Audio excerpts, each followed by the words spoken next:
अस्सलामुअलैकुम नाजरीन, मैं हूं आपका मेज़बान ज़ुहैब लतीफ़ न्याजी।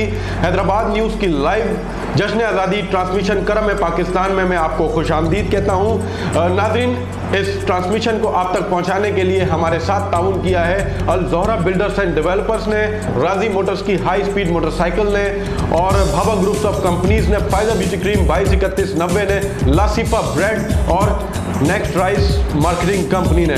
नाज़रीन, आज जश्न आज़ादी का दिन है, ईद का दिन है और हम सेलिब्रेट करने के लिए हैदराबाद इस न्यूज़ स्टूडियो में मौजूद हैं। हमारे साथ हमारे मेहमान भी हैं, तनवीर सिद्दीकी साहब, उनसे भी हम गुफ्तगू करते हैं। आइए आपकी मुलाकात करें। अस्सलाम वालेकुम। वालेकुम सलाम सर, कैसे हैं आप? ठीक ठाक हैं? अल्हम्दुलिल्लाह। और मैं हैदराबाद न्यूज़ का शुक्रगुजार हूँ कि आज इस ख़ास मौके पर उन्होंने मुझे कॉल किया और अपने ख़यालात के इज़हार का मौका दिया। जी तनवीर भाई, तहरीक पाकिस्तान पर रोशनी डालिएगा। मैं थोड़ा सा पस मंज़र बता दूँ क़याम पाकिस्तान का कि मुसलमानों ने तकरीबन 1000 से ज़्यादा साल यहाँ हुकूमत की है, मगर जब मुग़लों का ज़वाल हुआ औरंगज़ेब आलमगीर के इंतकाल 1707 के बाद, उसके बाद ये सारा हिंदुस्तान जो है मुख्तलिफ़ हिस्सों में डिवाइड हो गया और वो तिजारती कंपनी जो ईस्ट इंडिया कंपनी कहलाती थी उसने अपने पंजे गाड़े और सिर्फ 100-150 साल में उसने मुग़लों को दिल्ली तक महदूद कर दिया।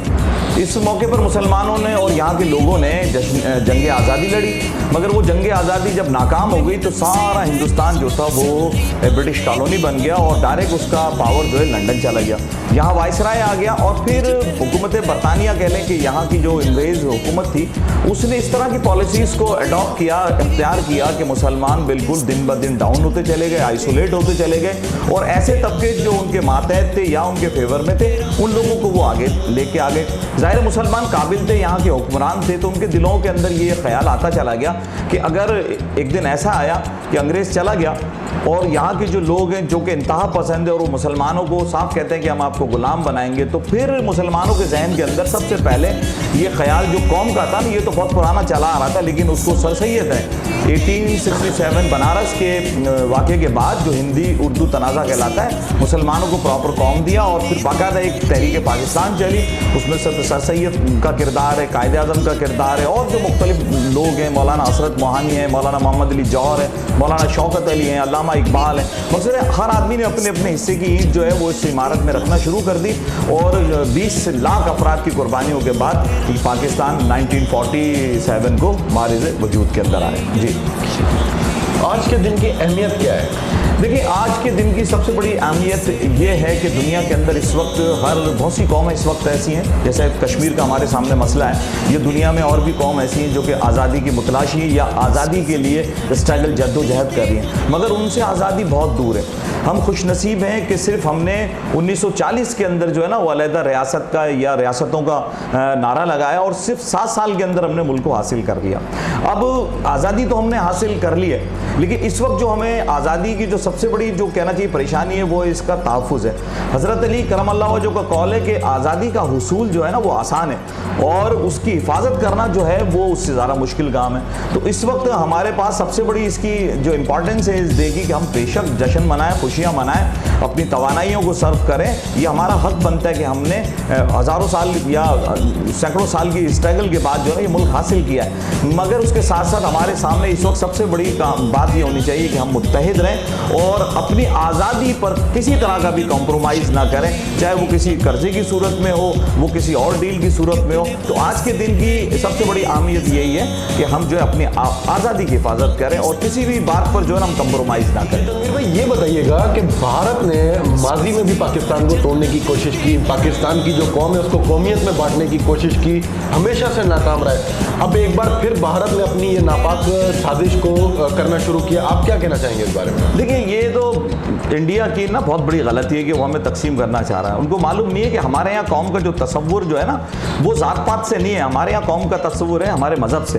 हम सिंधी हैं, बलोच हैं, उर्दू बोलने वाले हैं, पठान हैं, सराइकी हैं, वॉटेवर, हम कहीं के भी रहने वाले हैं, लेकिन हम सब हैं मुसलमान और वो हमारा इतना ज़बरदस्त मजबूत पायदार रिश्ता है कि हम उससे हट ही नहीं सकते, क्योंकि हमारे जो अल्लाह ताला का जो पैगाम है और हमारे नबी सल्लल्लाहु अलैहि वसल्लम का जो पैगाम है वो है ये कि मुसलमान एक कौम के मानंद है। अच्छा, अब दूसरी तरफ इंडिया जो हमें कोशिश करता रहता है तो वक्ती तौर पर परेशानी होती है क्योंकि हमारे में कुछ ऐसे अनासिर हैं जो फिसल जाते हैं या वरगलाने में आ जाते हैं, लेकिन दूसरी तरफ इंडिया की तरफ हम जाएंगे तो ये बात महसूस होगी कि इंडिया में ज़ात पात का निज़ाम बहुत हज़ारों साल पुराना है और कुछ दिनों की बात है, आप देखेंगे कि हमसे पहले तो इंशाअल्लाह ताला उनका जो है वो कौमियत में बटेगा, क्योंकि वहाँ महाराष्ट्र अलग हैं, बिहारी अलग हैं, तामिल अलग हैं और सुखम है और मुख्तलिफ उनके इलाके, मिजोरम है, ये सारे के सारे उनसे आज़ादी की तहरीक चला रहे हैं। अभी खालिस्तान की तहरीक भी चल रही है। खालिस्तान की तहरीक है, वहाँ सिखों को भी जो है वो बुनियादी जो इंसानी हुकूक है नहीं है, वो खुद परेशान है और सारी दुनिया के अंदर सिखों की जो है ना तहरीक खालिस्तान की वो चल रही है। तो इंडिया जो हमारी तरफ आगे ना हमें कौमियतों में बांटने की कोशिश करता है, ये उसकी एक भूल है। क्यों कि हम बहैसियत मुसलमान एक हैं और एक रहेंगे इंशाअल्लाह ताला। जी अच्छा, कश्मीर के मसले पर बताएं ज़रा। कश्मीर का जो मसला है बड़ा अभी सर उठाया हुआ है, भारत ने बड़ी नाइंसाफ़ी की है, जुल्म कर रहा है, जुल्म का शिकार है लोग वहाँ पर। कश्मीर के मसले को आखिर कब हल होना चाहिए? कश्मीर का मसला ये कब हल होगा? देखिए, बात दरअसल ये है कि इस साल तो हमारा भी नारा ही यही है ना, कश्मीर बनेगा पाकिस्तान, और उन्होंने फिर एक बार फिर जुल्म और बर्बरियत के इंतहा कर दिए। लेकिन वो कितना करेंगे, कर लें, लेकिन बिलाखिर बिलाखिर बिलाखिर एक दिन कश्मीर हमारा था, हमारा है और हमारा ही होगा, क्योंकि कश्मीरी और कश्मीर के लोगों के दिल जो है वो हमारे साथ धड़कते हैं। मैं इस मसले का थोड़ा सा पस मंज़र बयान कर दूं कि ये जो महाराजा हरि सिंह थे ना, उन्होंने at the time of division of India, तकसीम के वक्त जो है ना वादा किया था कि कश्मीर की रियासत को पाकिस्तान का मैं हिस्सा बनाऊंगा, आप पाकिस्तान की सेटलमेंट के लिए कोशिश करें। तो कायदे आज़म से बाकायदा उसका एक माहिदा हुआ था जो माहिदा जारिया कहलाता है। उसके बाद उसने क्या किया, बेईमानी करते हुए, बदअहदी करते हुए उसने ज़बरदस्ती ज़बानी तौर पर जो है वो पंडित नेहरू से कश्मीर का ऐलान कर दिया, जिस पर वहाँ के सारे लोग खड़े हो गए और फिर वहाँ के लोगों ने बाकायदा बगावत की और जो 1/3 एरिया है ना वो हमने अक्टूबर को आज़ाद करा लिया। उसके बाद जब इंडिया ने देखा कि वो कश्मीर को इस तरह से काबिज नहीं हो सकता, तो वो इस मसले को अक़वाम मुत्तहिदा लेके गया। तो इस मसले को हम अक़वाम मुत्तहिदा लेके नहीं गए, बल्कि खुद जो है पंडित नेहरू लेके गए और वहाँ उनकी ऑडियो और वीडियो दोनों मौजूद है, जिसमें वो कश्मीरी अवाम से ये वादा कर रहे हैं, प्रॉमिस कर रहे हैं कि जैसे ही हालात सही होंगे वादी के, हम इस्तिस्वा बेराए रेफरेंडम कराएंगे और कश्मीरियों से मालूम करेंगे कि वो किसके साथ रहना चाहते हैं, आज़ाद रहना चाहते हैं हमारे साथ या पाकिस्तान के साथ। मगर कश्मीरियों का दिल तो हमारे साथ धड़क रहा है। वो दिन है और आज का दिन है, मुख्तलिफ फोरम्स पर अक़वाम मुत्तहिदा की करारदादें हैं, एजिटेशंस हैं, हर फोरम पे पाकिस्तान ने इसको हाईलाइट किया है और इंडिया अक़वाम मुत्तहिदा की करारदादों को फॉलो नहीं कर रहा। कश्मीरी हर प्लेटफॉर्म पर एहतजाज कर रहे हैं, लाखों लोगों को जो है वो शहीद कर दिया गया और वो अभी भी शहादतें वहाँ पर हो रही हैं। और अभी रिसेंटली कश्मीर के जो हालात बिल्कुल डिस्टर्ब हैं, तो उसके पीछे इंडिया की वो करारदाद है कि पहले तो वो कहता रहा कि कश्मीर जो है वो एक मुतनाज़ा इलाका है, ठीक है, हम बातचीत करेंगे, मज़ाकरात करेंगे और अक़वाम मुत्तहिदा की जो करारदाद हैं उसको हम फॉलो करेंगे। मगर यकायक उन्होंने कश्मीर को और जम्मू को अपना इलाका गैर कानूनी तौर पर करार दे दिया। तो अब इस वाक़े के बाद, इस करारदाद के बाद, अब कश्मीर के लोग एक बार फिर जो है वो अपनी आज़ादी के लिए उठे और पाकिस्तान उनके बिल्कुल साथ साथ खड़ा है, पुश्त पे नहीं मैं कहूँगा बल्कि साथ साथ खड़ा है, बल्कि हम उनसे आगे खड़े हैं। उनके हुकूक जो है हम उनको दिलवा के रहेंगे। और इस साल तो हमारे, जैसा कि हम पूरी कौम जो है ना जश्न आज़ादी को सेलिब्रेट कर रही है और हमारा तो नारा ही है कि कश्मीर बनेगा पाकिस्तान। और ये बात उनको याद रखनी चाहिए कि ज़बान खल्क़ को नक्कार खुदा समझो। ये हम जो कह रहे हैं तो इंशाअल्लाह ताला अल्लाह हमारी मदद करेगा और एक दिन कश्मीर यकीनन 100% पाकिस्तान का जो हिस्सा बनेगा। कश्मीरियों को और पाकिस्तानियों को बस कोशिश करनी चाहिए। जी, कश्मीर के साथ माजी में भी जुल्म होता रहा और आज भी जुल्म हो रहा है। मैं नरेंद्र मोदी साहब आपको एक पैगाम देना चाहता हूँ। आप जो कश्मीरियों पर जुल्म कर रहे हैं ना, बहुत जल्द भारत पाकिस्तान के क्या पूरी दुनिया, भारत दुनिया के नक्शे से मिट जाएगा। जब पाक फौज ने सर उठाना है और आपको दुनिया के नक्शे से मिट जाना है। आप वो लोग हैं जो गाय का पेशाब पीते हैं, आप वो लोग हैं जो पाकिस्तान के खिलाफ साजिशें करते हैं। तो गाय का पेशाब पीने वाले नरेंद्र मोदी, आप पाकिस्तान का कुछ नहीं बिगाड़ सकते, क्योंकि ये मुल्क कलमे की बुनियाद पर बना है। ये मुल्क ला इलाहा इल्लल्लाह मुहम्मदुर रसूलुल्लाह की बुनियाद पर बना है। आप पाकिस्तान का कुछ नहीं बिगाड़ सकते। करो जुल्म कश्मीर पर कितना करना है करो, देखते हैं कि तुम कब तक जुल्म करते हो। देखो फिर पाकिस्तान तुम्हारे साथ क्या करता है। तुम्हें दुनिया के नक्शे से ना मिटा दिया तो फिर हमारा नाम भी पाकिस्तानी नहीं। तनवीर भाई, एक छोटा सा वक्फा लेते हैं, उसके बाद फिर वापस आते हैं। तो एक छोटा सा ब्रेक लेते हैं नाज़रीन, वापस आते हैं। ब्रेक के बाद हमारे साथ ही रहिएगा।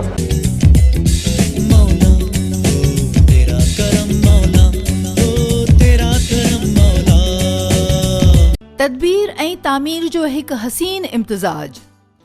फातिमा गैलेक्सी अपार्टमेंट्स तामीराती सनत जी एक मुनफरिद तख्लीक। ज़हरा बिल्डर्स एंड डेवलपर्स जे एतमाद सां गॾु कासमाबाद मेन अलमदार चौक ते चमकंदड़ सितारो। बुकिंग ऐं तफ़सीलनि लाइ marketing arrow, Fatima galaxy apartments, Alamdar Chowk, Qasimabad, Hyderabad. Phone number 0317 388 986।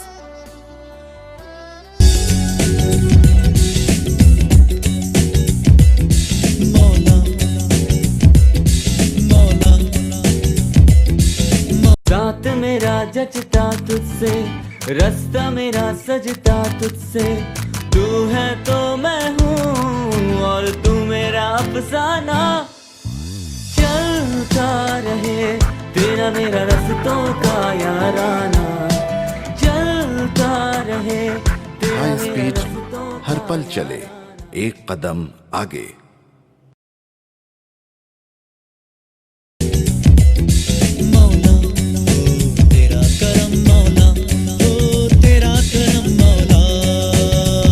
Welcome back नाजरीन, हैदराबाद न्यूज़ की लाइव जश्न आज़ादी ट्रांसमिशन करम है पाकिस्तान में आपको एक बार फिर खुश आमदीद कहता हूँ। नाजरीन, जैसा कि ईद का भी मौका है, आपको पता है ईद भी है और ईद की खुशियाँ भी साथ साथ हैं और हैदराबाद न्यूज़ की दूसरी सालगिरह भी है, वो भी हम सेलिब्रेट कर रहे हैं। तो सर, गुलकारी का भी माशाल्लाह बड़ा शौक़ है आपको और मिली नगमे वगैरह आपके बड़े मशहूर हुए। तो आज हमें बताएं, एक बात बताएं, जो आप प्रोफेसर हैं, माशाल्लाह बच्चों को पढ़ाते हैं, टीचर भी हैं, उसके साथ साथ गुलकारी का शौक़ कैसे पैदा हुआ आपको? हाँ, इसकी बुनियादी वजह ये है कि स्कूल के ज़माने में पहले वो असेंबली में तराने पढ़ते थे, नात वगैरह, और फिर मुझसे मिलनी नगमे। फिर वो आहिस्ता आहिस्ता शौक़ बढ़ता चला गया। फिर मेरी ज़िंदगी के अंदर एक मुकाम वो आया कि जब मैंने रेडियो पाकिस्तान हैदराबाद को ज्वाइन किया और वहाँ मुख्तलिफ प्रोग्राम्स किए, तो वहाँ मुझे बहुत सारे असातिज़ा मिले हर फील्ड के, लिखने वाले, बोलने वाले, पढ़ने वाले, वहीं म्यूज़िक के असातिज़ा भी थे। अब वो बुनियादी वजह ये थी कि मैं वहाँ प्रोड्यूसर बनना चाहता था, तो उस सिलसिले में मैंने सारे काम सीखे, म्यूज़िक को भी देखा, न्यूज़ को भी देखा, ड्रामे को भी देखा, एंटरटेनमेंट को भी देखा। तो उसके साथ साथ म्यूज़िक ऐसा था, वो मेरे अंदर भी मौजूद था, तो मैं बाकायदा उसको मैंने थोड़ा सीखा। सीखने के बाद उसको मैं गाता भी रहा, लिखता भी रहा, लेकिन वो इतना पब्लिक नहीं हुआ क्योंकि मुझे टाइम नहीं था, क्योंकि बेसिकली जो मेरा शोबा है वो तो तदरीस का है। तो मैं अपने उस शोबे में बहुत आगे तक जाता रहा। अल्हम्दुलिल्लाह इस वक्त मैं असिस्टेंट प्रोफेसर हूँ। मगर फिर जैसे मुझे थोड़ा टाइम आजकल मिला है, तो मैं अब दोबारा वो पोइट्री की तरफ और ये अपने सिंगिंग की तरफ आ गया। और जो छोड़ा हुआ काम जो था मेरा, जो मेरी अंदर रूह की आवाज़ है सिंगिंग, तो उसको मैंने दोबारा स्टार्ट कर लिया। और अभी पिछले साल ही जो है वो एक मैंने अभी मिली नगमा जो है वो तैयार किया, उसको कंपोज भी मैंने किया, उसकी पोइट्री शायरी भी मेरी है और गाना भी मैंने ही गाया।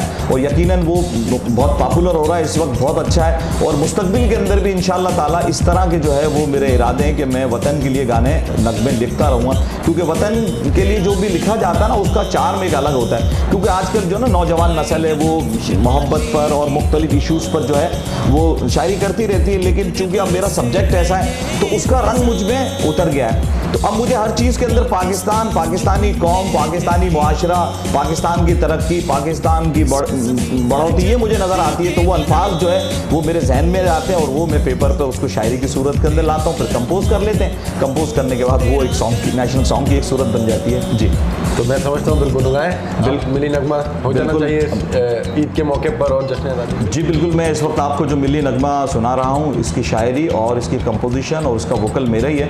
यकीनी तौर पर ये मुख्तलिफ चैनल्स पर और ये गाना प्ले हो रहा है, तो हैदराबाद न्यूज़ के जो हमारे व्यूवर्स हैं उसको भी यकीनी तौर पर पसंद आएगा।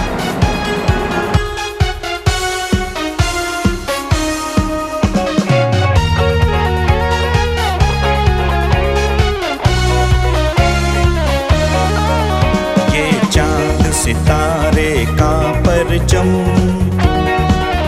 ये चांद सितारे का परचम लहराएगा हर सू हर दम। हम और करेंगे इसको बुलंद, हम और करेंगे इसको बुलंद, जब तक है अपने दम में दम।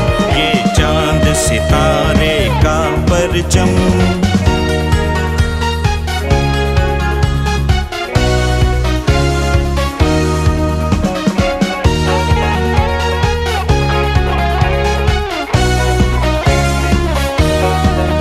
ये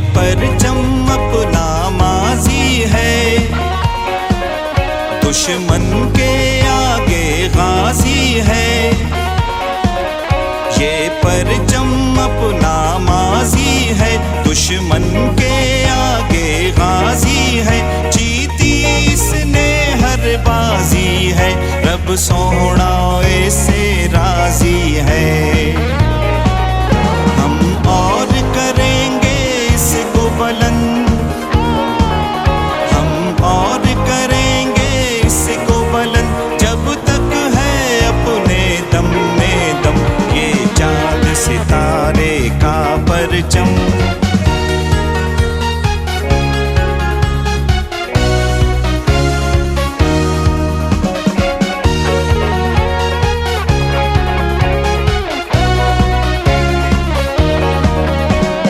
परचम विरसा शहीदों का, वारिस है हक के कसीदों का। ये परचम विरसा शहीदों का, वारिस है हक के कसीदों का। उन्वान है कौम के गीतों का, है मरकज अपनी उम्मीदों का।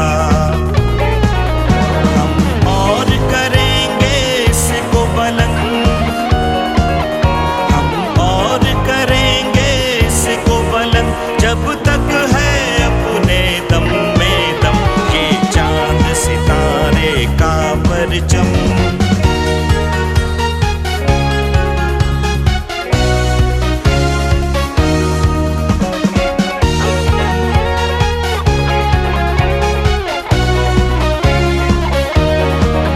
है परचम अपना सबसे जुदा, हुर्मत पे इसकी जान फिदा। है परचम अपना सबसे जुदा, हुर्मत पे इसकी जान फिदा। लहराता रहे है अपनी दुआ, ऊंचा ही रखे इसे यूं ही खुदा। हम और करेंगे इसको बुलंद, हम और करेंगे इसको बुलंद। जब तक है अपने दम में दम, ये चांद सितारे का परचम लहराएगा हर सू हर दम। हम और करेंगे इसको बुलंद, हम और करेंगे इसको बुलंद। जब तक है अपने दम में दम, ये चांद सितारे का परचम, ये चांद सितारे का परचम, ये चांद सितारे का परचम, ये चांद सितारे का परचम, ये चांद सितारे का परचम। बहुत शानदार, बहुत शानदार। बहुत बहुत शुक्रिया।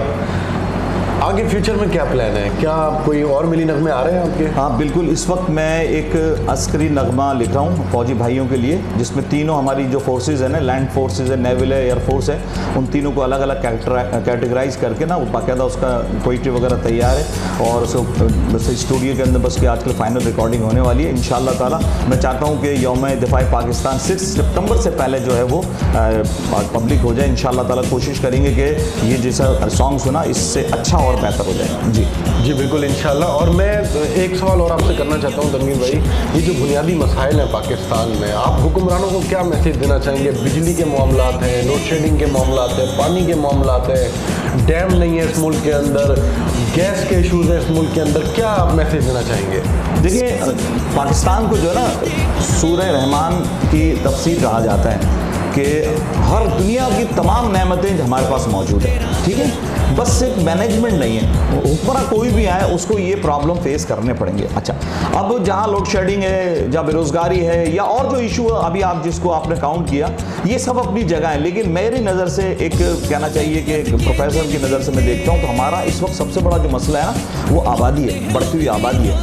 अब जिस रफ्तार से हमारे जो रिसोर्सेज है ना बढ़ते नहीं हैं, उस रफ्तार से उससे ज़्यादा स्पीड से हमारी आबादी बढ़ती है। तो अब कोई भी हुक्मरान आएगा ना वो उसको कंपनसेट करने के लिए एड़ी चोटी का जोर लगा देगा। फिर दूसरी बात ये, उस बढ़ती हुई आबादी की वजह से हमारी इंपोर्ट और एक्सपोर्ट जो है ना वो डिस्टर्ब हो जाती है। इंपोर्ट ज़्यादा है, एक्सपोर्ट जो है वो कम है, नतीजतन क्या होता है, हमारा बैलेंस ऑफ ट्रेड जो है ना हमारे फेवर में आता ही नहीं है। तो अब यही है कि हुक्मरान अपनी कोशिश कर रहे हैं, उनको करनी चाहिए, क्योंकि जाहिर है जब उन्होंने किसी भी पाकिस्तानी अवाम के मसाइल को हल करने के लिए वोट लिया है तो अब उनको कुछ ना कुछ तो करना पड़ेगा। लेकिन मैं पाकिस्तानी कौम से भी दरख्वास्त करूंगा, और ख़ासतौर पर जो इस सोशल वेलफेयर में जो लोग काम करते हैं, कि ये जो हमारी बढ़ती हुई आबादी ना, इसको रोकने के लिए ये एक बॉम्ब है, ये एक ऐसा बॉम्ब है कि जो फटता है, रोज़ फट रहा है, और हम उसको जो ना समेट ही नहीं पा रहे। तो ये लोड शेडिंग के, गैस के, ट्रांसपोर्टेशन के, एजुकेशन के, लॉ एंड ऑर्डर के ये मसाइल हमारे साथ हैं, लेकिन इसको हम थोड़ा कैलकुलेट करेंगे तो फिर बात वही आबादी पर आके रुकती है।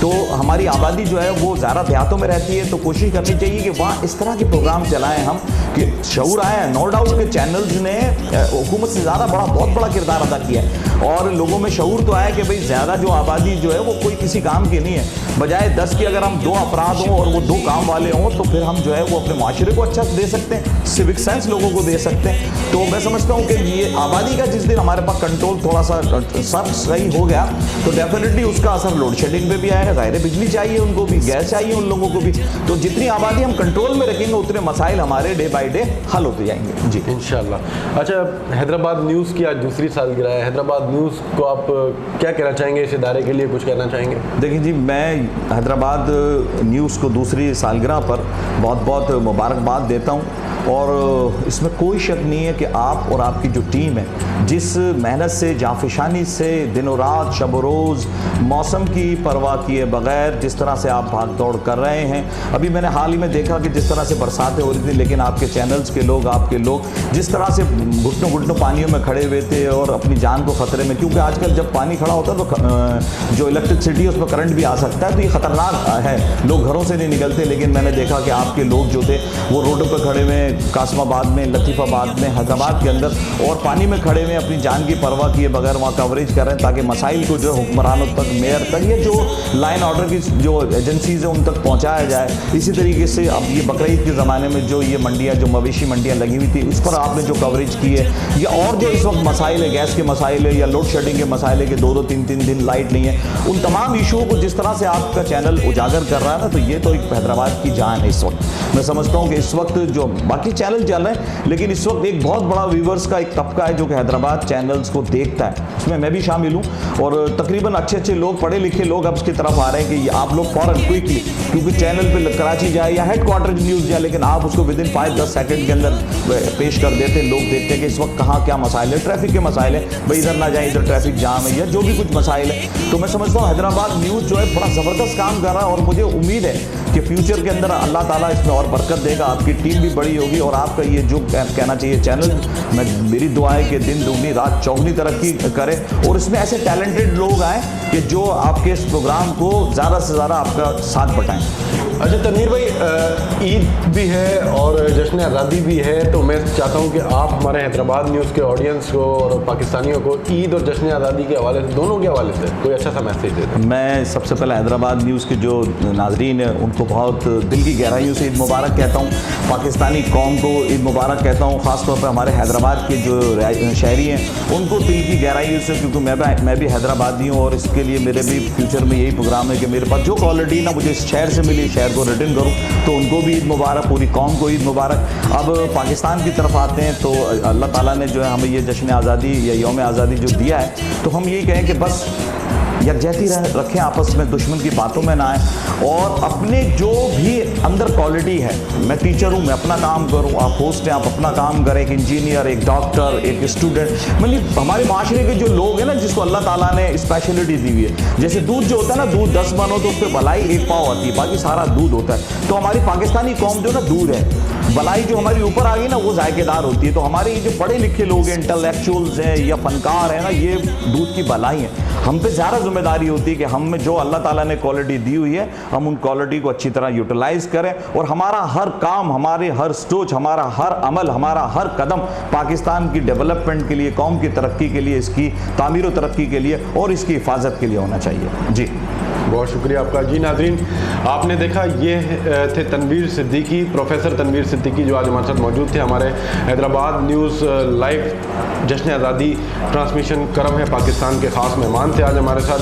सर आपका बहुत शुक्रिया, आज आपने अपना कीमती वक्त निकाला आज के दिन और हमें ज्वाइन किया करम है पाकिस्तान ट्रांसमिशन में। बहुत शुक्रिया। नाजरीन, इस ट्रांसमिशन को आप तक पहुँचाने के लिए हमारे साथ ताउन किया है अल ज़ोहरा बिल्डर्स एंड डेवलपर्स ने। फातिमा रेजिडेंसी एक बहुत खूबसूरत प्रोजेक्ट है उनका, और भाभा ग्रुप्स ऑफ कंपनीज़ ने, फ़ायदा ब्यूटी क्रीम 223190 ने, राजी मोटर्स हाई स्पीड मोटरसाइकिल ने, लासिफा ब्रेड ने, नेक्स्ट चॉइस मार्केटिंग कंपनी ने। हम तमाम अपने स्पॉन्सर्स का बहुत शुक्रिया अदा करते हैं कि आप लोगों ने हमारे साथ बहुत ताउन किया। तनवीर भाई आपका बहुत शुक्रिया, आपने हैदराबाद न्यूज़ को ज्वाइन किया। हम ब्रेक के बाद एक बार फिर हाजिर होंगे और हमें ज्वाइन कराएंगे हमारे नए मेहमान, फिर उनके साथ आपकी गुफ्तगू करवाते हैं। कहीं मत जाइएगा, देखते रहिए हैदराबाद न्यूज़।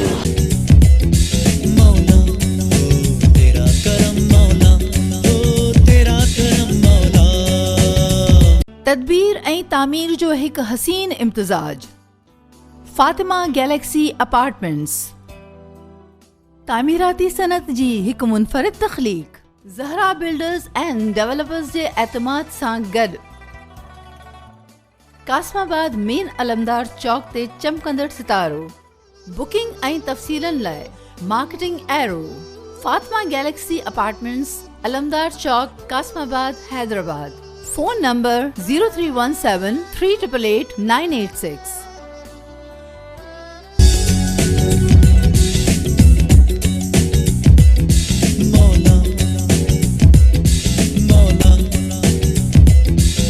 रात मेरा जचता तुझसे, रास्ता मेरा सजता तुझसे, तू है तो मैं हूँ और तू मेरा अफसाना।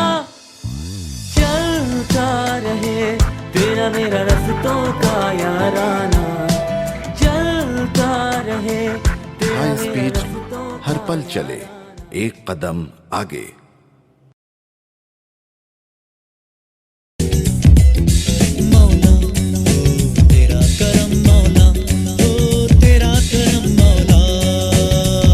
वेलकम बैक नाजरीन, एक बार फिर आपको खुशामदीद कहता हूँ हैदराबाद न्यूज़ की लाइव जश्न आज़ादी ट्रांसमिशन करम है पाकिस्तान में।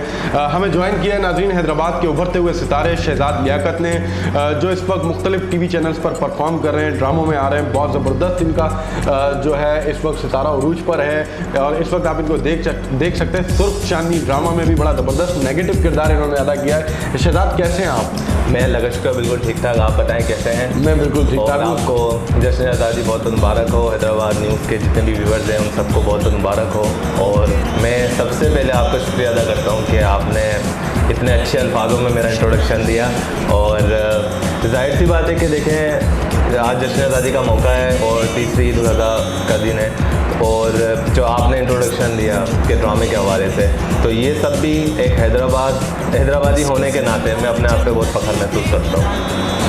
बहुत शुक्रिया शहजाद, आप भी बड़ी इज़्ज़त देते हैं हमें। और सबसे पहले तो आपको भी जश्न आज़ादी मुबारक हो और ईद की भी मुबारक हो आपको, क्योंकि ईद भी है और जश्न आज़ादी का मौका भी है।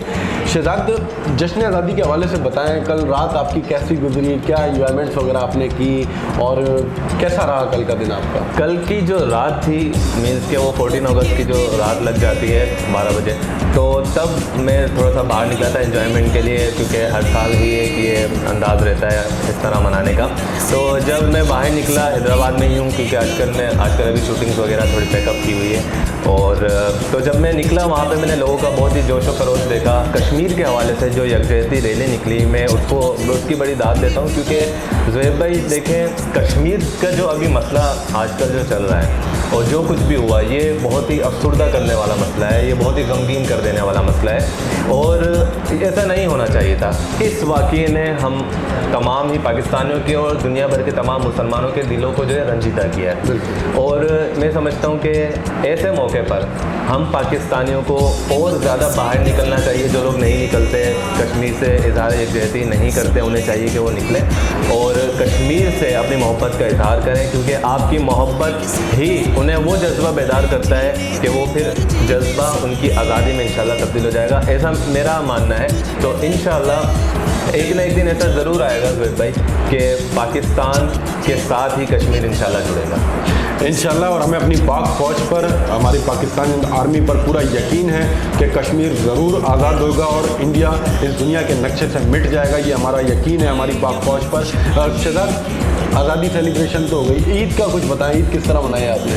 ईद बहुत ही अच्छी गुजर रही है और हमेशा माशाल्लाह बहुत अच्छी गुजरती है और मज़े मज़े के पकवान घर में बनते हैं, कुर्बानी होती है तो बड़ा मज़ा आता है, कज़न्स आते हैं और इन्जॉयमेंट होती है बहुत, बारबेक्यू करते हैं रात को, तो एक बड़ा अच्छा खुशगवार माहौल होता है इन तीनों दिन में और बड़ा मज़ा आता है। फिर हम बाहर निकलते हैं, रेस्टोरेंट वगैरह जाते हैं, वहाँ पर डिनर का सेटअप होता है, तो एक मतलब बहुत अच्छा लगता है और ऐसा होना चाहिए, ऐसी गैदरिंग्स होनी चाहिए कि जब हम जाएं और आपस में मिलते हैं, गेट टुगेदर हो जाता है तो बहुत मज़ा आता है, बहुत इन्जॉयमेंट वाली है। फ्यूचर में क्या प्लान है? अब इतने सारे ड्रामे करने के बाद अब क्या सोच रहे हैं? ईद के बाद अब कुछ नया आ रहा है? ईद के बाद इंशाल्लाह एक प्रोजेक्ट है और देखते हैं इंशाल्लाह उसमें फिर क्या होता है। और बाकी कोशिश यही है कि आइंदा भी हैदराबाद का नुमाइंदा बनकर ही वहाँ जाऊँगा, कराची या पाकिस्तान के किसी भी सूबे या इलाके में।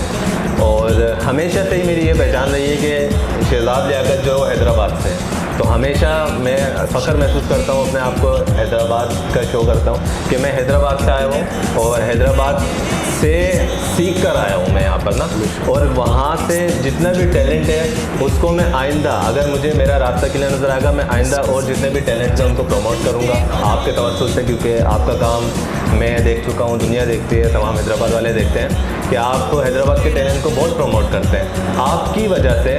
और बशमुल में बहुत सारे टैलेंट जो है, बहुत सारे लड़के लड़कियां वो इस फ्यूचर में इंशाल्लाह स्टार बनेंगे, और क्योंकि वो अभी सीख रहे हैं और मुख्तलिफ प्रोजेक्ट्स में काम भी कर रहे हैं, कुछ लोग काम भी कर चुके हैं और बहुत अच्छी फील्ड में काम किया है। तो मैं समझता हूँ कि आप जैसे लोग हैं ऐसे और भी यहाँ पर हैदराबाद में पैदा होने चाहिए, क्योंकि जब वो लोग आएंगे वो लोग इन लोगों को शोबिज़ में प्रमोट करेंगे, जर्नलिज्म में प्रमोट करेंगे और एंटरटेनमेंट फील्ड में ख़ास तौर पर आप जो है ज़्यादा प्रमोट करते हैं, उसमें जब लोग आएंगे तो इस टैलेंट को जो ना एक प्लेटफॉर्म मिल जाएगा। हैदराबाद में जो ये प्लेटफॉर्म आप लोगों ने मुहैया किया है, ये बहुत अच्छा प्लेटफॉर्म है। यहाँ पर मैं यही गुजारिश करूँगा लोगों से कि यहाँ पर आएँ और इस प्लेटफॉर्म से बहुत फ़ायदे आपको हासिल हो सकते हैं। और अभी मैंने सुना था आपने एक अकेडमी भी Hyderabad acting academy, Hyderabad acting academy में मैंने फ़र्स्ट क्लास ज्वाइन की थी और माशाल्लाह बहुत ही अच्छा यहाँ पे लर्निंग प्रोसेस है। आप यहाँ पर आ सकते हैं। हैदराबाद के व्यूअर्स को मैं दावत देता हूँ कि आप यहाँ पर आएँ, यहाँ पर एडमिशन लें, अपने रजिस्ट्रेशन करवाएं और यहाँ पर आकर आप वो चीज़ें सीखेंगे जो कराची में प्रोफेशनलिज्म में आती है, वहाँ पर लोग सिखाते हैं, क्योंकि हमारे ज़ुहैब भाई हैं और भी यहाँ पे जो मुख्तलिफ टीचर्स हैं वो यहाँ पर आकर, क्योंकि कराची से सीख कर आते हैं और वहाँ पर जो प्रोफेशनलिज्म होता है, जो प्रोफेशनल तरीके से काम होता है, आप लोग उसको यहाँ पे इस प्लेटफॉर्म पे बताते होते हैं। तो मैं समझता हूँ कि लोगों को वहाँ जाने के बजाय यहीं पे मुयसर हो जाती। अब लोगों को वहाँ नहीं जाना पड़ता, स्टूडेंट्स को वहाँ नहीं जाना पड़ता, यहाँ पर अपने काम काज से फ्री होके किसी छुट्टी वाले दिन आप मेरे ख्याल क्लास रखते हैं, वहाँ इधर आकर और यहाँ पर सीखते रहते हैं। तो मैं समझता हूँ ये बहुत अच्छी बात है।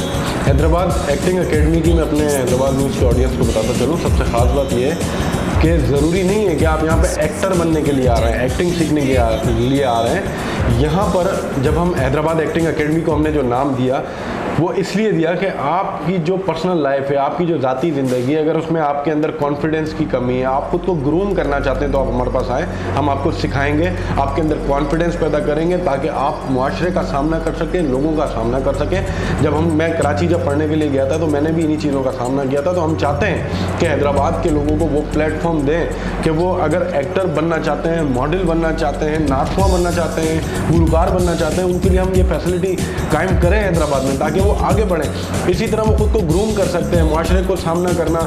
जैसे कुछ लड़के या कुछ लड़कियां ऐसी होती हैं जिनके अंदर कॉन्फिडेंस नहीं होता किसी को फेस करने का, तो हम इंशाल्लाह उनको बिल्कुल उनका कॉन्फिडेंस लेवल बिल्डअप करेंगे, उनको सिखाएंगे, उनको ग्रूम करेंगे ताकि वो किसी भी मुआशरे को बाआसानी सामना कर सकें।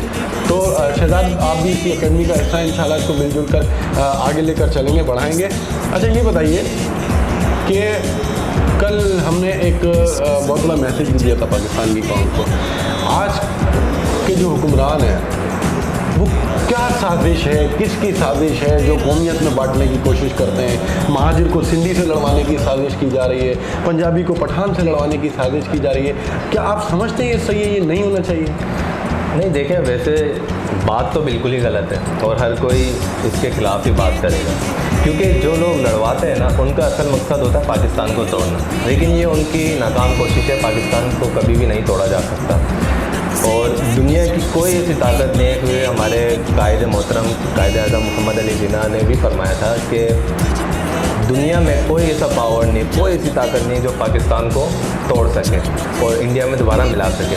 तो जो हमें कौमियत का नारा देके सिंधी, मुहाजिर, बलोची, पठान और जो कोई भी दूसरी कौमें हैं उनमें जो हमें लड़वाया जाता है ना, उसका सिर्फ यही मकसद होता है कि पाकिस्तान में इंतशार फैले, पाकिस्तानियों में इंतशार फैले।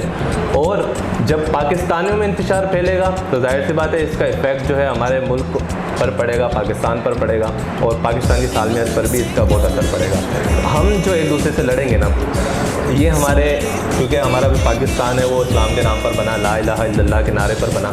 हमारा इस्लाम भी हमें कौमियत में बढ़ने पर इनकार करता है, मना करता है। हम सबको मिलजुल कर साथ रहना पड़ेगा। 1400 साल पहले जब सहाबा कराम ने, हमारे नबी सल्लल्लाहु अलैहि वसल्लम ने जब हिजरत की, तब जाके यही फरमाया था कि अंसार और मुहाजिरीन भाई भाई हैं और किसी काले को गोरे पे कोई फोकियत हासिल नहीं है, किसी गोरे को काले पे कोई फोकियत हासिल नहीं है। तो रंग व नस्ल का जो इम्तियाज़ है ये नहीं होना चाहिए, कौमियत का इम्तियाज़ नहीं होना चाहिए, कोई ऐसा फ़र्क नहीं होना चाहिए। हाँ, फ़र्क हो तो सिर्फ इस बात पर हो कि कौन ज़्यादा एबिल है, किसके अंदर ज़्यादा काबिलियत है, किसके अंदर ज़्यादा टैलेंट है। ये मैं हर फील्ड में बोल रहा हूँ, मैं क्योंकि मेरा ताल्लुक़ थोड़ा शोबिस फील्ड से है, मैं टैलेंट की बुनियाद पर बात कर रहा हूँ। लेकिन अगर हम आलमी सतह पर बात करें तो हम और दूसरे ममालिक में देते हैं, वहाँ पर ऐसा कुछ नहीं होता, क्योंकि रंग व नस्ल के ये जो फ़र्क है ये हमारी कौम को तोड़ देते हैं। और हमारे पाकिस्तान में बहुत ही बुरी हालत है इस चीज़ में। मैं इस पर क्या तबसरा करूं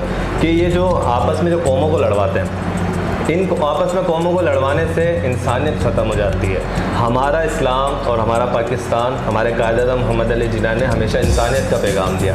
और जब पाकिस्तान बना था, मैं आपको वो स्पीच याद दिला दूँ 14 अगस्त की, कि कायद-ए-आज़म ने यही कहा था कि आप अपने मंदिरों में आज़ाद हैं, आप अपनी मस्जिदों में आज़ाद हैं, आप अपने चर्चों में आज़ाद हैं, आप अपने चर्चिज़ में जाएँ, अपने मंदिरों में जाएँ, आपकी इबादत से आपको कोई नहीं रोक सकता। और बहुत ही अफसरदा मैं ये कह रहा हूँ कि हमारा जो हिंदुस्तान है वहाँ पर आज यही हो रहा है कि हमारे मुसलमानों को ईद उल अज़हा की नमाज़ नहीं पढ़ने दी गई अभी। और कश्मीर की बात ना करूं तो फिर फ़ायदा नहीं, नामुकम्मल बात में गाय की कुर्बानी नहीं कर सकते, कुर्बानी नहीं कर सकते। ठीक है, सबका अपना रिलीजन होता है, अपनी अपनी होती है, लेकिन अपने एक लिमिटेड एरिया में आप रहें, लेकिन किसी को मना नहीं करें, किसी को रोके टोके नहीं। क्योंकि देखें, पाकिस्तान के अंदर भी तो अक़लियतें रहती हैं ना, हिंदू कौमें भी रहती हैं, ईसाई कौम भी रहती है, लेकिन कभी आपने नहीं सुना होगा, कभी किसी न्यूज़ चैनल पे, चाहे वो पाकिस्तानी मीडिया हो चाहे वो इंटरनेशनल कोई भी मीडिया हो, कभी आप नहीं सुनेंगे कि पाकिस्तान के किसी हुक्मरान ने हिंदुओं पे किसी किस्म की पाबंदी लगाई हो, हिंदुओं को मारा हो, किसी ईसाई को मारा हो, चर्चों में आग लगाई। ऐसा कुछ नहीं होता। ये सिर्फ और सिर्फ हमारा हिंदुस्तान के अंदर है कि मस्जिदों में आग लगा दी गई, मस्जिदों में धमाके कर दिए गए, गुजरात में मुसलमानों का जो कत्लेआम हुआ। तो मैं समझता हूँ कि ये सब कुछ पाकिस्तान तोड़ने की साजिश है और पाकिस्तान कभी भी तोड़ा नहीं जा सकता। बिल्कुल, गुजरात में जब मुसलमानों का कत्लेआम किया गया तो नरेंद्र मोदी उसमें सबसे आगे थे, सर से, और नरेंद्र मोदी ने ही मुसलमानों का कत्लेआम किया। और आज देखें, हिंदुस्तान की अवाम ने उन्हें वज़ीर-ए-आज़म हिंदुस्तान बनाकर पेश कर दिया। तो बात ये कि हमारी जो कौम है ना, मैं आपको एक बात बताऊँ शहजाद, हमारी कौम आपस में कभी भी नहीं लड़ सकती जब तक अंदरूनी बैरूनी ताकत इस्तेमाल करती है अंदरूनी लोगों को। और हमारे सबसे ज़्यादा जो हमारे सियासतदान है उन लोगों को इस कौम को लड़वाने के लिए इस्तेमाल किया जाता है, लेकिन ये कौम अकल रखती है। तो नरेंद्र मोदी शायद ये बात जानता नहीं है कि ये पाकिस्तान है और पाकिस्तान कलमे की बुनियाद पर रखा है। आप तो गाय का पेशाब पीते हैं और उसी गाय को हम ज़िबा करते हैं, कुर्बानी करते हैं और अपनी सुन्नत इब्राहिमी अदा करते हैं। तो ये हमारे लिए बड़े फ़ख्र की बात है। तो शहजाद, एक चीज़ और, हमें अपनी कौम को क्या मैसेज देना चाहिए इस हवाले से कि आप लोग, मैं तो कल चीख कर इस कौम को मैसेज दिया कि खुदा के लिए किसी के कहने पर मत लड़ो। ये सियासतदान जो असम्बलियों में खड़े होकर बयान देते हैं कि महाजिर ये सिंधी ये, आप इनके कहने पर मत लड़ो, आप आपस में एक हो जाओ, आप लोगों ने रहना है, इन लोगों ने आपके साथ नहीं रहना है। इनके तो बच्चे भी लंदन में रहते हैं, इनके तो बच्चे अमेरिका में पढ़ते हैं, इनको कुछ पता ही नहीं होता पाकिस्तान के बारे में। गरीब आवाम कैसे जी रही है, गरीब के पास पानी है, बिजली है नहीं है, इनको कुछ नहीं पता होता, अपने महलों से उठ के आते हैं, लंदन से, ऑक्सफोर्ड से और पता नहीं कहाँ से पढ़ के आते हैं और फिर आके हमारे ऊपर हुक्मरानी करने बैठ जाते हैं। इसमें हमारी कौम की भी गलती है, वो इनको बिठाती है हमारे सरों पे। आप क्या मैसेज देना चाहेंगे इस कौम को कौमियत के हवाले से? देखें, आपने 3 बातें की, तो सबसे पहले मैं आपको आपका ये जवाब दूंगा कि आप सिर्फ कल ही चीख के नहीं कह रहे थे। हैदराबाद न्यूज़ की हमेशा से काबिश रही है और मैं देखता हूँ कि हमेशा ही पाकिस्तान की बका, उसकी सलामती के लिए आप लोग चीख कर ही कहते हैं। कल आप में बड़ा जोश व जज्बा मैंने देखा और बड़ा मज़ा आया आपके साथ कि जिस तरीके से आपने उन्हें ललकारा, क्योंकि हम देखें अल्फाजों से ही गुफ्तगू कर सकते हैं, हम जंग नहीं कर सकते, क्योंकि इसका इलाज या इसका हल जंग नहीं हो सकता, डायलॉग्स के ज़रिए बात करते हैं।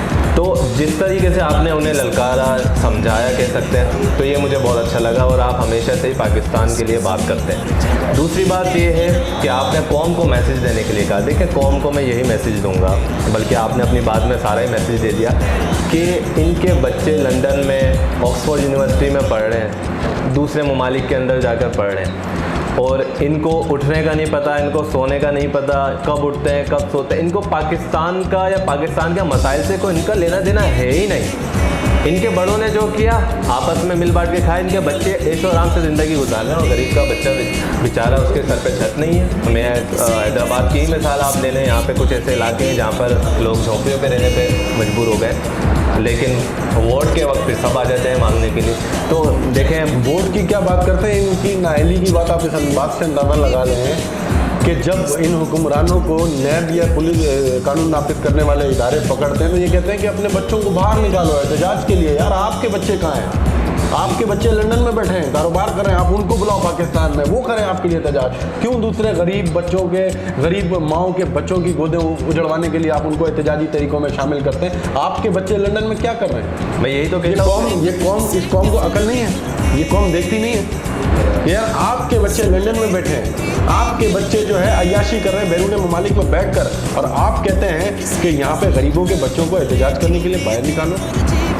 शर्म आनी चाहिए ऐसे हुक्मरानों को। मैं तो कहता हूँ हमारी कौम को खुद शऊर आना चाहिए ना। कौम क्यों बाहर निकलती है? अगर कोई चोर, डाकू, बड़ा हुक्मरान जो है वो जेल में जाता है या उसके नैब गिरफ्तार कर लेती है, आपका बनता क्या फ़र्ज़ बनता है कि आप वहाँ पर जाएँ? और मैं तो ये कहता हूँ, देखें, 500,000 रुपये को मत देखा करें, इनके जलसों में मत शरीक हुआ करें। मैं तमाम ही पार्टीज़ वालों को कह रहा हूँ, मैं किसी एक की कोई साइड नहीं ले रहा, क्योंकि मैं गैर सियासी इंसान हूँ, मैं किसी सियासतदान को नहीं मानता, क्योंकि अभी तक ऐसा लीडर कोई पैदा ही नहीं हुआ जो कायदे आज़म, जिसमें हमें कायदे आज़म दिखते हों। हमें तो कायदे आज़म जैसा लीडर चाहिए। तो हमारी जो कौम है ना, इसको शऊर होना चाहिए। ये क्यों बाहर निकलती है? इसको बाहर ही नहीं निकलना चाहिए। ये बाहर जाके निकलती है, जनाब उसको क्यों गिरफ्तार कर लिया, जनाब उसको रिहा करो, उसकी ज़मानत करवाओ। भाई, ये जब बाहर आ जाते हैं ना, और जब बाहर थे भी तो आपके साथ इन्होंने क्या किया आप जानते हैं? आपकी एजुकेशन इन्होंने छीन ली, आपसे पीने का पानी इन्होंने छीन लिया। ये 3 बुनियादी ज़रूरत होती है ना, पानी, बिजली, गैस, आपको ये तीनों मुयस्सर हैं? बिल्कुल भी नहीं है। अगर ये 1-2 आटे की बोरी आपके घर पे भिजवा देते हैं तो इसका क्या मतलब है कि आप, मतलब पाकिस्तान इन्होंने जीत लिया पूरा? तो भाई, आप अपने और भी दूसरे भाई हैं, पाकिस्तानी भाई हैं आपके, आप उनकी भी तो मसाइल देखें ना। आप जानशोरो साइड जाएँ, आप कोटरी साइड जाएँ, आप हमारे गाँवों में जाएँ, देखें वहाँ पर क्या हाल हो रहा है। वडेरा सिस्टम आप देखें क्या हो रहा है वहाँ पर। तो हमारी कौम को शऊर आना चाहिए। हमारी कौम जब पढ़ेगी लिखेगी, उन्हें कोई समझाने वाला आएगा, जब उनमें शऊर आएगा, तब जाके मैं समझता हूँ कि हमारा पाकिस्तान बदलेगा। क्योंकि तब्दीली इसी चीज़ से आती है। तब्दीली तब आती है जब हमारी सोच तब्दील होती है। कोई हमें आगे समझाता रहे वो कहना बस पत्थर पे हथौड़ा मारते रहो बस मारते रहो। तो इसीलिए मैं यहाँ कहता हूँ कि हमारी सोच को बदलना होगा। इस सोच को हम बदलेंगे, अवेयरनेस डालेंगे लोगों में। और हैदराबाद न्यूज़ की मैं इसी बारे में एक और बात ये बताना चाहता हूँ, अवेयरनेस के हवाले से, कि अवेयरनेस बहुत लाता है। हैदराबाद न्यूज़ जब जगह जगह जाता है, अवेयरनेस पैदा करता है लोगों में, लोगों को बताता है कि आपके ये मसाइल हैं और इसका ये हल है, आपको ये करना चाहिए। अब बेशक वो ना कर सकते हो, लेकिन बताना हमारा फ़र्ज़ है। तो इसीलिए मैं कहता हूँ कि लोगों में आप जब अवेयरनेस पैदा कर रहे हैं ना, तो इस मकसद को, बस इस मकसद पे और ज़्यादा डट जाएँ, इस तहरीक को और ज़्यादा चलाएँ।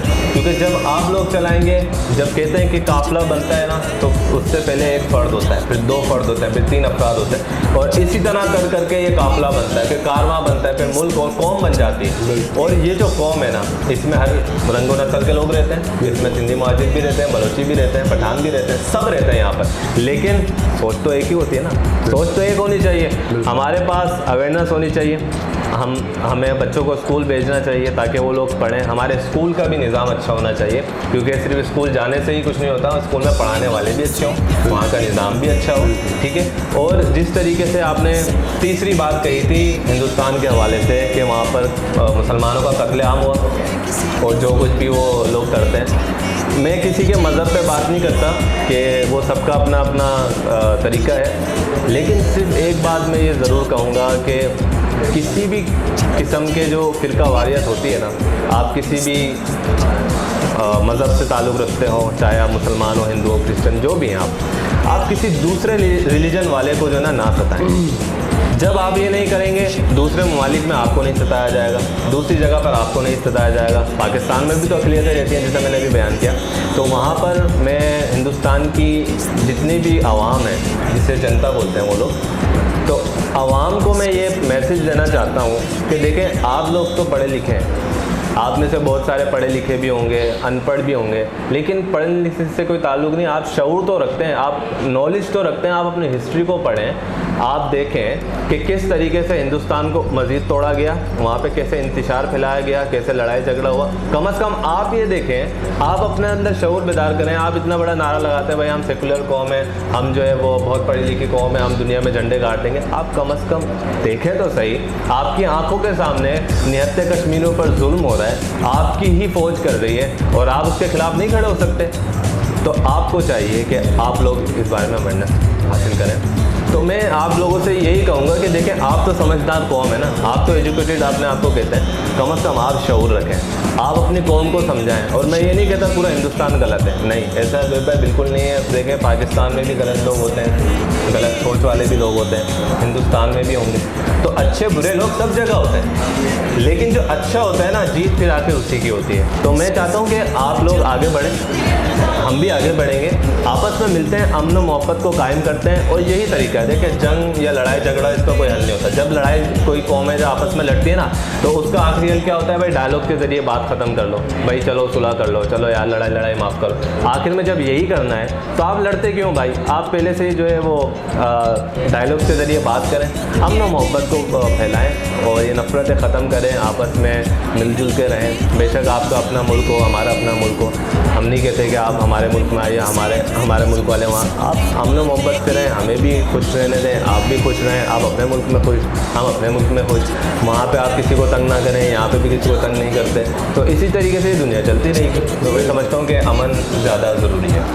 बिल्कुल जी नाज़रीन, अब एक ब्रेक का वक्त हुआ है और मैं आपको बताता चलूँ कि हैदराबाद न्यूज़ की लाइव तरह में पाकिस्तान ट्रांसमिशन जो है वो जिसमें हमारे साथ ताउन किया है भाभा ग्रुप्स ऑफ कंपनीज़ ने, अल ज़ोहरा बिल्डर्स एंड डेवलपर्स ने, राजी मोटर्स मोटरसाइकिल कंपनी ने, हाई स्पीड मोटरसाइकिल कंपनी ने, और फ़ायदा ब्यूटी क्रीम 223190 ने, लासीफा ब्रेड ने और नेक्स्ट राइस मार्केटिंग कंपनी ने। एक छोटा सा ब्रेक लेते हैं, फिर वापस आते हैं। कहीं मत जाइएगा, देखते रहिए हैदराबाद न्यूज़।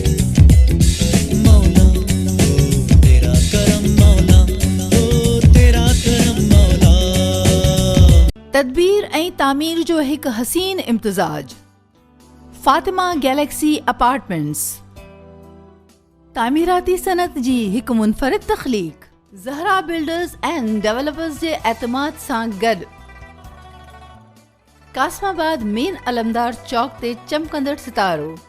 बुकिंग ऐं तफ़सीलन लाइ marketing arrow, Fatima galaxy apartments, Alamdar Chowk, Qasimabad, Hyderabad. Phone number 0317 388 986।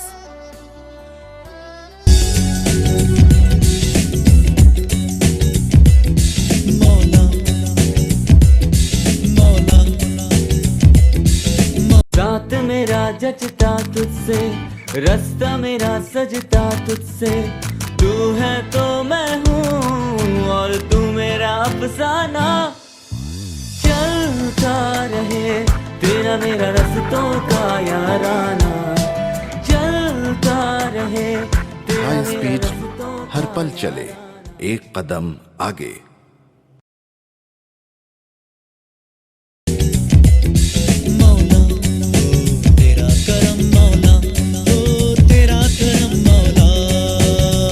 Welcome back नाजरीन, एक बार फिर आपको खुशामदीद कहता हूँ। हैदराबाद न्यूज़ की लाइव करम पाकिस्तान ट्रांसमिशन जो कि जश्न आज़ादी के हवाले से खुसूसी ट्रांसमिशन रखी गई है, उसमें मेरे साथ मौजूद हैं हमारे हैदराबाद के उभरते हुए सितारे जो कि अब पूरे पाकिस्तान में अपना नाम बना रहे हैं। अदाकारी के शोबे में शहजाद लियाकत हमारे साथ मौजूद है। शहजाद, बहुत अच्छा लगा आपसे गुफ्तगू करके। शहजाद, 2-3 पॉइंट्स पर हम और गुफ्तगू कर लेते हैं, उसके बाद हम फिर इसको वाइंड अप की तरफ लेकर जाएंगे। शहजाद, कश्मीर के हवाले से बताएं, कश्मीर कब तक आज़ाद होगा, कश्मीर बनेगा पाकिस्तान, ये जो नारा है ये पिछले कई सालों से है, क्या आपको अब उम्मीद नज़र आती है इस चीज़ की?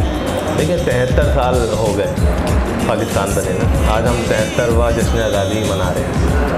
कश्मीर जब अलग किया गया तब से लेके आज तक सिर्फ हम एक ही नारा सुनते आ रहे हैं, कश्मीर पाकिस्तान बनेगा, कश्मीर पाकिस्तान की शाह रग है, और इस हवाले से काफ़ी रैलियाँ हर साल ही निकाली जाती हैं। लेकिन मैं समझता हूँ इस चीज़ का इतना ज़्यादा कोई फ़ायदा नहीं होगा जब तक आप डायलॉग्स के ज़रिए बात ना करें।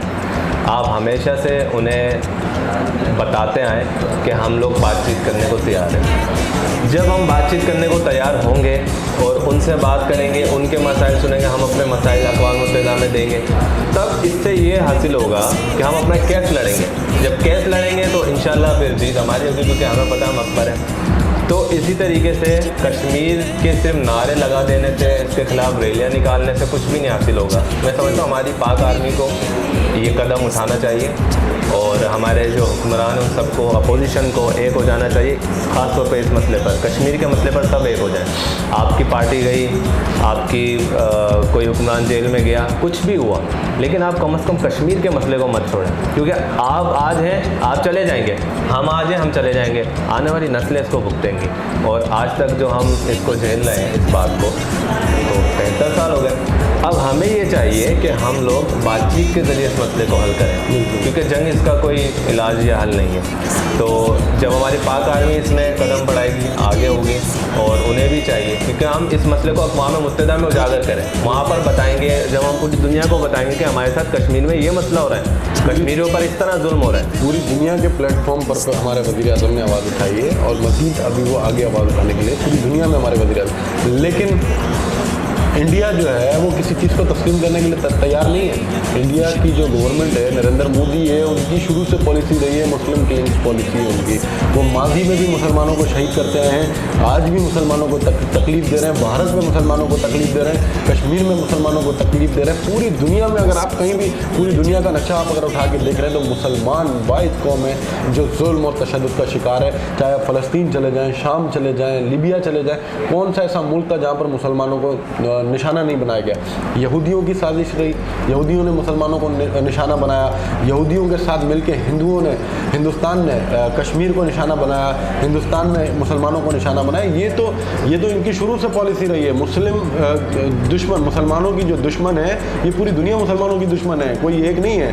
ये यहूदी देख लें, हिंदू देख लें, ये मुसलमानों को किस तरीके से नुकसान पहुँचा रहे हैं। मैं हैदराबाद न्यूज़ के तवज्जुह से, अपने प्रोग्राम के तवज्जुह से एक बार फिर नरेंद्र मोदी तुम्हें ये पैगाम देता हूँ, कश्मीर पर इतना जुल्म करो जितना तुम बर्दाश्त कर सको। बिल्कुल, क्योंकि ये जुल्म तुम्हें बर्दाश्त करना है। अगर ये दुनिया नहीं है, दुनिया से तो ये सब पानी है, ये ख़त्म हो जानी है, लेकिन आगे भी दुनिया है, फिर आपने देखना है कि आपके साथ क्या होगा। लेकिन जब पाक आर्मी हमारी पाक फौज, जिस दिन पाक आर्मी हिंदुस्तान के अंदर घुस गई, हिंदुस्तान को नेस्तो नाबूद कर देगी, हिंदुस्तान ख़त्म हो जाएगा और कश्मीर पाकिस्तान का हिस्सा बन जाएगा। ये जो तुम साजिशें करते हो ना पाकिस्तान के ख़िलाफ़, कौमों को लड़वाने के लिए हुक्मरानों का इस्तेमाल करते हो, लोगों का इस्तेमाल करते हो, कुलभूषण जैसे मरदूदों को इस्तेमाल करते हो, ये तुम्हारा इससे कुछ नहीं होना। ये कौमें नहीं लड़ती आपस में, ये चंद दिन के लिए इख्तलाफात होते हैं, हर कौम के अंदर होते हैं, हर मुल्क के अंदर होते हैं, लेकिन आपकी जो साजिश है वो नाकाम हो जाएगी।